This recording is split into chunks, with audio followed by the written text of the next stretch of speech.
Question 6. Which element has atoms with the greatest number of singly occupied orbitals?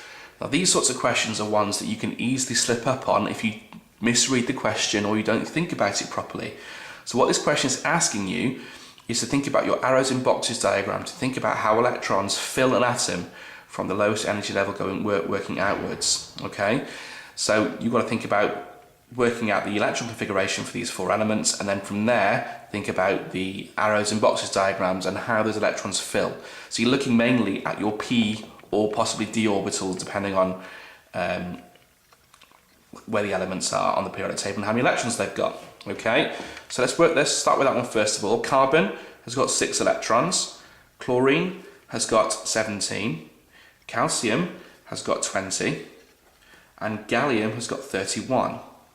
Okay, so if you look at their positions on the periodic table, we know that carbon is in period 2, it's in group 4, so its configuration is going to be 1s2, 2s2, 2p2.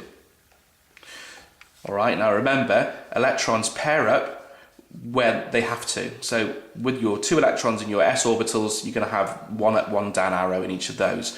When we get to your 2p orbital, let's draw a little arrow in box diagram here representing your p orbital.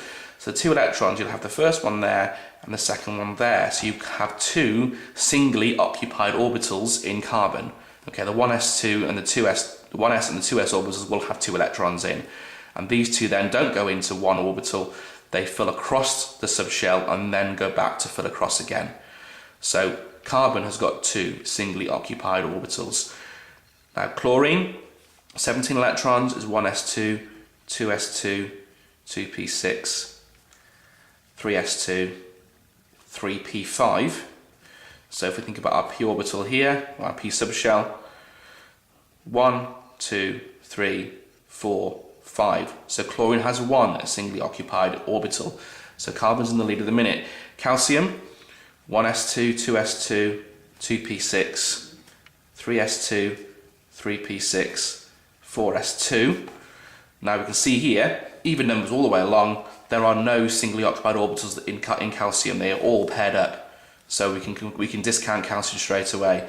Gallium, we're in the same period as calcium. We're past the transition metal, so we're going to have some d orbitals here. 1s2, 2s2, 2p6, 3s2, 3p6, 4s2, 3d10, 4p1. So our 4p orbital here, 4p subshell, sorry, has got 1 electron in 1 orbital, so there's 1 singly occupied orbital. So going back to the question, which element has atoms with the greatest number of singly occupied orbitals? In that case, it's got to be calcium. Sorry, it's got to be carbon, I beg your pardon. It's A.